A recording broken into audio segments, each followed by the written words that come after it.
ములుగు జిల్లాలో ఆపరేషన్ కంగారు వ్యతిరేకంగా ప్రజా సంఘాల ఆధ్వర్యంలో భారీ ఎత్తున శాంతియుత ర్యాలీ నిర్వహించారు. ఈ ర్యాలీలో హనుమకొండ జిల్లా జేఏసీ చైర్మన్ మాదాసి సురేష్ పాల్గొన్నారు. గత కొన్ని నెలలుగా కేంద్ర రాష్ట్ర ప్రభుత్వాలు ఆపరేషన్ కగార్ పేరుతో అమాయక గిరిజనులను చంపుతున్నారని ఆవేదన వ్యక్తం చేశారు. విలువైన ఖనిజ సంపదను, సహజ వనరులను కార్పొరేటర్లకు దోచిపెట్టడం కోసమే ఆపరేషన్ కగార్ను కేంద్ర ప్రభుత్వం చేపట్టిందని విమర్శించారు. తక్షణమే ఆపరేషన్ కగార్ను నిలిపివేసి మావోయిస్టులతో శాంతి చర్చలు జరపాలని కోరారు. కామారెడ్డి జిల్లా ఎల్లారెడ్డి మండల కేంద్రంలో వీరశైల లింగాయత్ ఆధ్వర్యంలో మహాత్మా బసవేశ్వరుని 892వ జయంతి వేడుకలను ఘనంగా నిర్వహించారు. కళ్యాణి గ్రామానికి వెళ్లే దారిలో ఏర్పాటు చేసిన బసవేశ్వరుని విగ్రహానికి ప్రత్యేక పూజలు చేసి పూలమాల వేసి ఘన నివాళి అర్పించారు.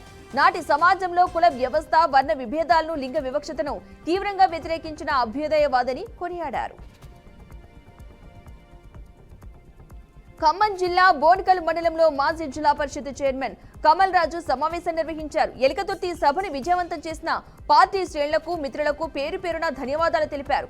రాష్ట్ర తొలి ముఖ్యమంత్రి సభలో ప్రస్తావించిన 20% కమిషన్ తీసుకుంటున్నారు అన్న విషయం గురించి ఆర్థిక మంత్రి, వారి నాయకులు ఎందుకంత కంగారు పడుతున్నారో అర్థం కావటం లేదన్నారు. సచివాలయంలోని ఛాంబర్ ముందు వందల మంది కాంట్రాక్టర్లు కమిషన్లు అడుగుతున్నారని ఆరోపించారు. కాంగ్రెస్ పార్టీ నాయకులు, పోలీసులు చట్టాన్ని అతిక్రమిస్తే తగిన మూల్యం చెల్లించుకోవాల్సి వస్తుందని కమల్ రాజు హెచ్చరించారు. మహబూబాద్ జిల్లా తొర్రూరు పట్టణంలోని మినీ ట్యాంక్ బండ్ చెరువు కట్ట వద్ద సుందరీకరణ పనులను ఎమ్మెల్యే యశస్విని రెడ్డి ప్రారంభించారు. గత ప్రభుత్వంలో సుమారు 3,60,00,000తో ప్రారంభించిన మాజీ మంత్రి ఎర్రబెల్లి దయాకర్ రావు తన పదవీకాలం ముగిసేంత వరకు కూడా పనులు పూర్తి చేయలేకపోయారని ఎద్దేవా చేశారు. కాంగ్రెస్ ప్రభుత్వం ప్రజలకు ఇచ్చిన హామీలను పూర్తి చేయడానికి ఎంతవరకైనా శ్రమించి ఆ పనులను పూర్తి చేస్తామని ఎమ్మెల్యే అన్నారు. యాదాద్రి భువనగిరి జిల్లా యాదగిరిగుట్ట ఆలయ ఈవోగా ఐఏఎస్ అధికారి వెంకట్రావు పదవి బాధ్యతలు చేపట్టారు. ప్రభుత్వం యాదగిరిగుట్ట దేవస్థానం ఈవోగా నియమించడంతో ఆలయ ప్రధాన కార్యాలయంలో బాధ్యతలు చేపట్టి స్వామివారిని దర్శించుకుని ప్రత్యేక పూజలు చేశారు. ఇక అనంతరం అర్చకులు ఆలయ సాంప్రదాయంగా వెంకట్రావుకి స్వాగతం పలికి వేద ఆశీర్వచనం అందించారు. తిరుపతి జిల్లా తిరుమలలో రోడ్డు ప్రమాదం చోటు చేసుకుంది. శ్రీవారి దర్శనం కోసం చేసుకుని తిరుగు ప్రయాణంలో ఘాట్లోని 46వ మలుపు వద్ద కారు అదుపు తప్పి బోల్తా పడిందని స్థానికులు తెలిపారు. ఈ ప్రమాదంలో కారులో ప్రయాణిస్తున్న భక్తులకు స్వల్ప గాయాలయ్యాయి. క్షతగాతులను తిరుపతిలోని ఆసుపత్రికి తరలించారు. సమాచారం తెలుసుకున్న పోలీసులు ఘటనాస్థలానికి చేరుకుని ప్రమాదం గురించి దర్యాప్తు చేస్తున్నారు. కర్నూలు జిల్లా మంత్రాలయంలోని శ్రీ మఠం ప్రాంగణంలో శ్రీ రాఘవేంద్ర స్వామి చిత్రంతో కూడినటువంటి భారీ రంగోలిని తీర్చిదిద్దారు. కర్ణాటక రాష్ట్రం మైసూరు పునీత్ కళావిరా టీం సభ్యులు ఈ కార్యక్రమంలో పాల్గొన్నారు. ఈ రంగోలిని ఆదివారం రాత్రి ప్రారంభించామని అన్నారు. అక్షయ తృతీయ పర్వదినాన్ని పురస్కరించుకుని ఈ రంగోలిని వేస్తున్నామని కళావిరా టీం సభ్యులు తెలిపారు. కృష్ణా జిల్లా ఏలూరు రోడ్డులోని ప్రజావేదిక కార్యాలయంలో ఎమ్మెల్యే వెనిగండ్ల రాము సమావేశం నిర్వహించారు. రాష్ట్ర ప్రజల ఆకాంక్ష మేరకు అద్భుతమైన అమరావతిని నిర్మించేందుకు ముఖ్యమంత్రి చంద్రబాబు ఎనలేని కృషి చేస్తున్నారని ఎమ్మెల్యే అన్నారు. ఈ అద్భుతమైన అమరావతిని దేశ ప్రధానమంత్రి నరేంద్ర మోదీ మే 2వ తేదీన ప్రారంభించనున్నట్లు తెలిపారు. మరో 1,00,000 కోట్లతో మన రాజధాని అందంగా తీర్చిదిద్దేందుకు చంద్రబాబు ప్రయత్నాలు చేస్తున్నట్లుగా చెప్పుకొచ్చారు. ఈ బృహత్తరమైన కార్యక్రమానికి గుడివాడ నియోజకవర్గం నుండి 15,000 మంది తరలిరానున్నట్లుగా ఎమ్మెల్యే తెలిపారు. ప్రకాశం జిల్లా రాజర్ల మహాత్మా గాంధీ ఉపాధి హామీ పథకం కార్యాలయాన్ని ఏపీడీ స్వర్ణ భాస్కర్ రావు ఆకస్మికంగా సందర్శించారు. కార్యాలయంలోని పలు రికార్డులను పరిశీలించి ఉపాధి హామీ పనులపై ఆరా తీశారు. జిల్లా కలెక్టర్ ఇచ్చిన ఆదేశాల మేరకు జిల్లాలో 40,000 మంది ఉపాధి కూలీలను గుర్తించి వారికి ఉపాధి కల్పించాల్సిన అవసరం ఉందన్నారు. పంచపటాక అనే 5 అంశాలతో భాగంగా మంత్రివర్యులు ఇచ్చిన ఆదేశాల మేరకు ఏప్రిల్ 1వ తేదీ నుండి జూన్ 3వ తేదీ వరకు ప్రభుత్వం ఇచ్చిన సూత్రాలను పాటిస్తూ ఉపాధి హామీ పనులు నిర్వహిస్తామని భాస్కర్ రావు వెల్లడించారు. కర్నూలు జిల్లా ఆలూరులో బసవ జయంతిలో భాగంగా ఎద్దుల బండ్లపై శ్రీ బసవేశ్వర చిత్రపటంతో ఊరేగింపు కార్యక్రమాన్ని నిర్వహించారు. శ్రీ కోట వీధిలో భీమలింగేశ్వర ఆలయం నుండి అరికర రోడ్డులో ఉన్నటువంటి మర్రిస్వామి మఠం వరకు ఊరేగింపును కొనసాగించారు. అనంతరం భీమలింగేశ్వర స్వామి ఆలయంలో అర్చకులు రుద్రాభిషేకం, కుంకుమార్చన, బిల్వ పత్రాభిషేకాలు చేశారు. ప్రత్యేక పూజల అనంతరం అన్నదాన కార్యక్రమాన్ని జరిపించారు. ఈ కార్యక్రమంలో ఆలయ కమిటీ సభ్యులు, గ్రామ ప్రజలు పాల్గొన్నారు. తిరుమల తిరుపతి దేవస్థానం చైర్మన్ బిఆర్ నాయుడు తమిళనాడు రాష్ట్రం కంచిలోని కంచికామకోటి పీఠాన్ని సందర్శించారు.